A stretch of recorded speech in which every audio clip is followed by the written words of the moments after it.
right, welcome back to the Bullpen podcast, where we spotlight local business leaders and explore the ideas, strategies, and stories behind their success. Today, I'm joined by Ross Williams, co-founder and chief investment officer at Deer Lake Strategic Management, a firm helping boutique investment advisors and sophisticated investors optimize U.S. equity returns through a systematic S&P 500 index options strategy. Ross brings over 2 decades of experience managing risk and volatility at some of the world's top financial institutions, including Citigroup and Walleye Capital.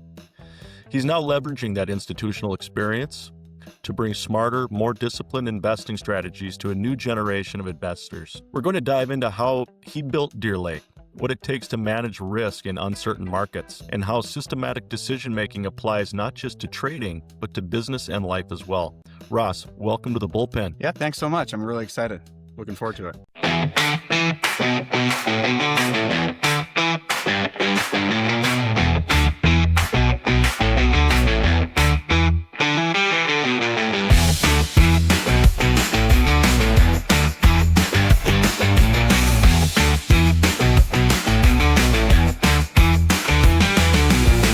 What inspired you to create Deer Lake Strategic Management, and how did your background as an institutional trader shape your approach to building this firm? Well, the inspiration came from really the onset of my career. When I was in high school, really, my father was a portfolio manager, an institutional trader. And just as one does, they kind of look to, what their dad did and if it provided well for his family and a nice experience. And I wanted to do the same. So after going to college, and while I was in college, I got a job working on the options trading floor in San Francisco. And the whole idea then, and to bring it forth to Deer Lake, is that I didn't want to work at a capacity in the investment industry where I was selling somebody else's product. I wanted to create something that and create ideas and create ways to make money that were born out of my own efforts and ideas. And so, as one needs to, I started doing that, working for other trading firms and using my own knowledge to help make them money. And then ultimately, after I gained enough experience in that field, decided it was time to take that and build something that I could then offer myself to investors. And we wanted to create something that was accessible within the financial marketplace that was specifically dealt with our expertise, which is within options, to offer to the everyday investor, something that seems very complicated, but to dial it back in a way that was both understandable for investors and also made money. And that's not that easy of a concept, but me and my partner were able to use our expertise to ultimately come up with a way that we could not only have a strategy that was understandable, but investable to the everyday investor. I like that. You spent nearly 2 decades inside massive organizations like Citigroup. What was the biggest mindset shift when you went from operating with a global institution to building something entrepreneurial and boutique? The biggest mindset change for me is that every day when I wake up, it's on me to not only deliver what I need to for my business and for my investor, but for myself. And there's no one telling me what to do. And so I have to self-motivate in that sense to not only deliver what I've promised, but also deliver what I promised to myself and to my investors. And also the idea that to get beyond the fact that I can do what I want to every day. I don't have to ask somebody if, I think that we need to make a shift in our approach of the way we're talking to investors, or we have a communication idea. I can actually make that decision on my own and have that flexibility. It's not like turning a cruise ship. When you're in a giant organization, you can't just turn on a dime. And with our business, now we don't do that with our investment strategy, but within our business and the way our approach and the way we're marketing, we can have that flexibility. And that is not only an adaptation, but it's really exciting to have that flexibility. Yeah, the freedom and the agility. You've spent your career managing risk. How do you think about risk differently than the average investor or business owner? Well, I can't say that I would think that it differently than a lot of successful investors and business owners. Risk is opportunity. And if you can quantify that risk and understand the choices that you're making, then you will have opportunity to have returns. And could that be within the real estate market to take risk? Could that be within the investment industry to take risk? Our children take risks every day when they go on the sports field. When they decide they could stay at home and play video games, but they go out and they show up and they decide to take a risk, and maybe they might be embarrassed, but there could be huge success. And that's why we do that. And I see risk is opportunity, really. And that is what we're all paid to do in our jobs. We're making a choice to get up every day and make choices that ideally will be profitable. Your strategy is systematic and data driven. How do you balance data and discipline with human intuition and market feel? Well, really, the whole idea behind Deer Lake and the systematic strategy that we have is to remove market feel and individual decision makings that are based on one-off choices. We have years and years and over a decade of data that drove the idea behind Deer Lake and the systematic strategy. And we've looked through multiple different market cycles on how our trades and choices would behave. And this strategy is entirely data driven. So we've removed emotion, we've removed fear from the actual way we're placing capital at risk. And we see that as really, it's our superpower, because of course there are times when there's market turmoil and panic. And yes, I'm a person and I feel panic. I have felt fear. Things might not be working out. However, we have a game plan and we have a process that is already predefined and says, when this happens, we do Y. And it isn't a choice. It's already predefined. So we have to do that. And we can't just put our emotions on the table and say, this is what we have to do now. What's also really important is that you have to have a strategy that's strong enough, looking at risk in mind. When there is turmoil, when things happen that are not ideal, can you stick to your plan? Is it a good enough plan that when things go wrong, you can still move forward and you still know what to do next, and you still are capitalized enough next? And that is the core function of a strong plan. Yeah, I love that. What are some of the most valuable lessons you learned as an market maker that apply far beyond trading, maybe to leadership, business building, or even personal decision making? Well, I've always seen options market making, because I'm not an options market maker now. Deer Lake Strategic isn't an options market maker. However, in my career of 2 decades of doing that role, one of the most exciting portions of it was finding difficult situations and seeing them as a puzzle. What is the market telling me? Why is my risk wrong? What am I missing?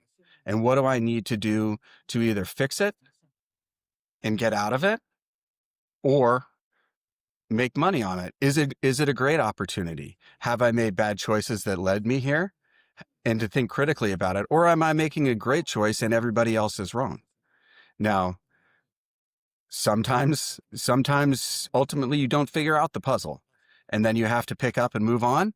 But a lot of times it does work out. And so solving the ultimate puzzle was really, really rewarding, and responding to things that I didn't quite understand and digging into it and figuring it out and overcoming those challenges. Sure. Markets, and businesses for that matter, are constantly changing. How do you build systems that remain resilient in the face of uncertainty and volatility? Like I mentioned earlier, is that we rely upon data and what the market has given us to tell us, are we well prepared enough to look at a situation that is becoming dangerous to the longevity of the business? Or have we taken risk that is inappropriate for the market? And are we not going to be a sustainable business?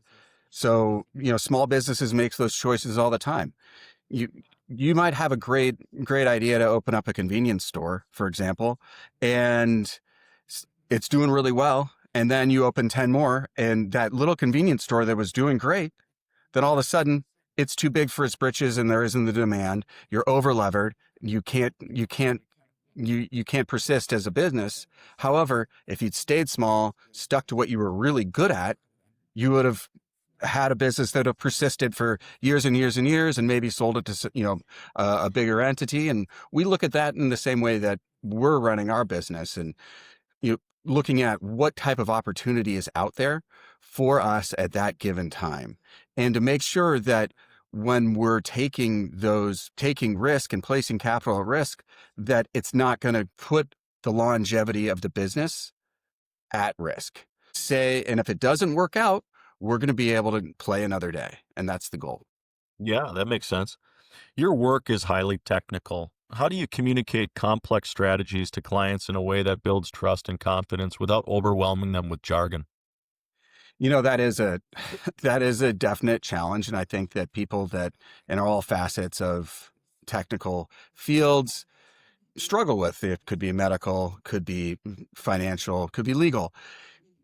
I'm not a lawyer. I'm not a doctor. And if attorney or a doctor starts speaking jargon to me, my eyes glaze over. And the same thing goes with options and finance.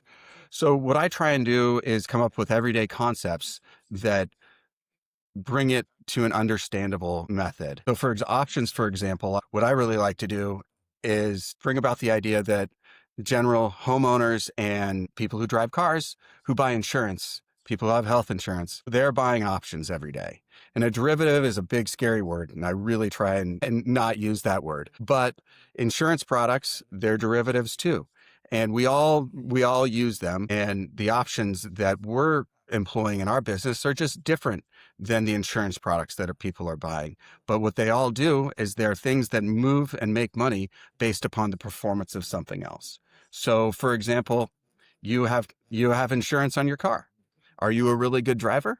Well, your insurance is going to be cheaper because they have a better understanding of how you're going to perform. They're more than likely to make money because you have a good track record. Now, do you get in a lot of accidents? Do you have things on your record that might indicate that you're going to cause legal problems for them?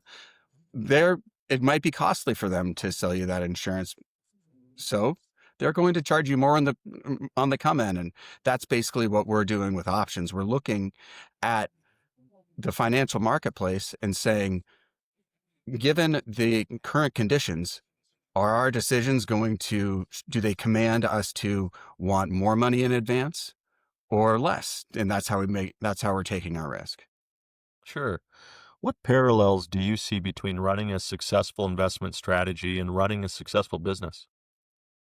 I think that, to be honest, they're the exact same. And it's never been more clear to me, since now I'm not only running my own investment strategy, but running a business. One has to see opportunity within the marketplace or within small business or large businesses, and then attack those opportunities and make sure that the choice is right sized for the potential outcomes. And a business owner has to think about, what's the best thing that could possibly happen? What's the worst thing that could possibly happen? And plan for both of those, because there's a probability that maybe no customers show up at your small business for 3 weeks because there's a shutdown or something. And am I capitalized enough where I can get through that period of time when business is dried up? Or maybe you're a real estate investor. Is the right opportunity out there for you to buy several properties and finance them? And is the rate environment favorable enough? And the same thing comes with our business too. We not only have to look at our investment portfolio and take risks that are sized appropriately for the environment and for the capital that it's available to us, but we also have to look at our business that we're running as a small business. What are the right things that we should be spending money on? Should we be spending more money on marketing? Should we be spending more money on compliance or legal? What's the risk on hiring a cheap attorney versus an expensive attorney? Should we be going and marketing at conferences? There's a $5,000 conference that we can attend, and it's 2 people. Do we both go or do we one go? Or does nobody, do we, neither of us go? Those are all business decisions that you could be making at, any business outside of fund. All of that makes perfect sense. How do you see the role of systematic and algorithmic strategies evolving over the next 5 to 10 years, especially for smaller firms and advisors? Well, what's really interesting is what I've seen over my career is the democratization of technology and the availability of algorithmic trading to smaller firms and everyday investors. When I first started out, when I worked we were called Knight Financial Products at the time, and we were one of the only groups that was trading electronically and running our options pits electronically, and that we were highly competitive of that. And now an individual investor can rent that same technology that we were spending millions of dollars a year developing for a couple $1,000s a month. It's highly available to individuals to now access that same technology. And I think it's really important for the marketplace to have access to the same things that the big companies do, because it makes it more of an even playing field. Now, with regards to systematic trading, I think that it is become highly popular within the investment space for people to have a strategy and a fund that they're accessing and buying into, that they know, what am I buying? If you were to go to a discretionary trader who's trading on market feel and their intuition, and you're kind of buying the horse, right? And hey, some of those guys have been really, really successful. They do a lot of research and math comes into their market feel, but there's not a predefined game plan on what they're going to do every day. But what we found is that investors really, really want to know, what am I buying? What am I investing in? Not just you, but do I know what type of risk you're going to take? And I really think that's impossible to deliver if you're a disc manager. And so I'm seeing more and more people's interest in knowing exactly what they're buying into, and systematic strategies deliver that. And I see that becoming more and more popular. What could be interesting to see is how machine learning and algorithmic trading adapt within the environment. Do people become less and less necessary? Instead of buying me or investing in a fund that's run by me, is it going to be run by some artificial intelligence platform? Ultimately, that would be owned by a person. However, I think that's a player that will be named later. Yeah, it is interesting. After 20 plus years in finance, what habits or mindsets do you credit most for your success? And what advice would you give to ambitious professionals who want to perform at a high level in their own careers? Well, one of the things that's the most important for me and my partner is to take care of your mind and body. And so mental health and physical health are key, and you have to have that dedication to oneself before you can dedicate things to your business and your family. And ultimately, your family is the most important thing in my life. And I can't support my family the way I want to and deliver the love and nurture them the way I need to without being mentally and physically strong. And the same thing goes for my business. I have to have strong physical and mental health. So staying fit and mentally strong and focused is of the utmost importance. Yeah, agreed. Ross, this has been a fascinating conversation. I really appreciate the way you connected the discipline of systematic investing to broader business and leadership principles. For our listeners who want to learn more about Deer Lake Strategic Management or connect with Ross, we'll include all the links in the show notes.